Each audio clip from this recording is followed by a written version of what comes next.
আসসালামু আলাইকুম। আজকে আমি ডাবের পুডিং দেখাবো। দুইটা উপকরণ দিয়ে ডাবের পুডিং বানাবো। চায়না গ্রাস আর ডাব। চিনি যারা না খায় তারা না দিলেই হবে, যারা খায় তারা চিনি দিয়ে খাবারটা রেডি করলেই হবে। আজকে আমি এই মজাদার রেসিপিটা সবার সাথে শেয়ার করব। চলে যাচ্ছি মেন রান্নাতে। এরকম সাইজের দুইটা ডাব দিয়ে আজকে আমি পুডিং বানাবো, ডাবের পুডিং বানাবো। ডাব কেটে পানিটা আমি জগে নিয়েছি। দুইটা ডাবের পানি একসাথে আছে। আমি প্রথমে পাতিলে ডাবের পানিটা দিব।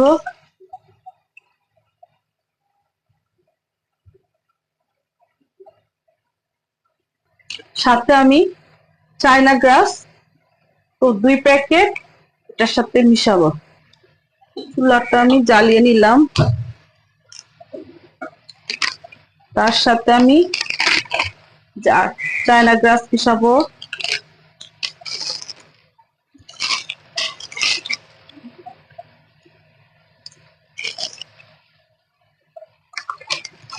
এক কাপ চিনি মিশাবো। যারা চিনি খায় না তারা চিনি না দিলেও হবে।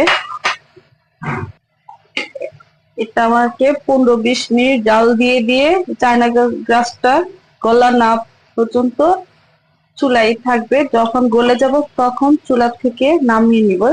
10 মিনিট এটাকে জাল দিয়ে নিব চায়না গ্রাসটাকে। আমি এটার উপরে ডেকোরেশনের জন্য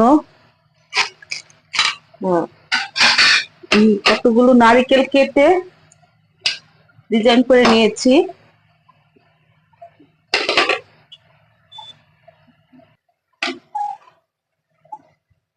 চায়না গ্রাসটা মিশা না পর্যন্ত এভাবে নাড়তে থাকবো। নাড়তে নাড়তে যখন মিশে যাবে তখনই চুলা থেকে নামিয়ে নিব। আমার প্রায় চায়না গ্রাসটা মিশা শেষ, মিশে গিয়েছে। এখন আমি নামিয়ে নিব চুলা থেকে। পুরো গলে গিয়েছে চায়না গ্রাসটা। এখন আমার 20 মিনিট লেগেছে এটা চায়না গ্রাসটা গুলতে, মিশে যেতে 20 মিনিট লেগেছে। এখন নামিয়ে একটা পাত্রে আমি ডেকোরেশনের জন্য আমি নারকেল কেটে ডিজাইন করে নিয়েছি। এটা দিয়ে আমি এটাকে ডিজাইন করেছি। এখন আমি ডাবের পুডিং এর মধ্যে নারকেলগুলো ছেড়ে দিব। ছেড়ে দিয়ে ঠান্ডা হলে 2 ঘন্টার জন্য আমি ফ্রিজে রেখে দিব।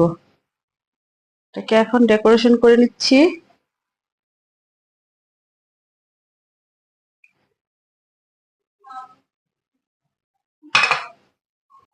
আমার ডেকোরেশন করা শেষ। এখন আমি 2 ঘন্টার জন্য ফ্রিজে রেখে দিব। 2 ঘন্টা পরে আমি ফ্রিজ থেকে ডাবের পুডিংটা নামিয়ে নিলাম। এখন আমি কেটে নিব।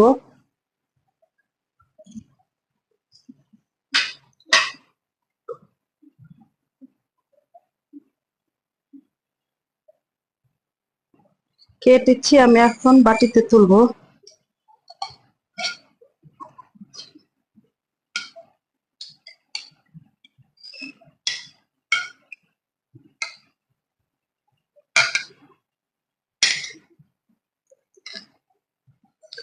এখন আমি কেটে প্লেটে সাজিয়ে নিয়েছি। এ হলো আমার ডাবের পুডিং, খুবই মজাদার খাবার।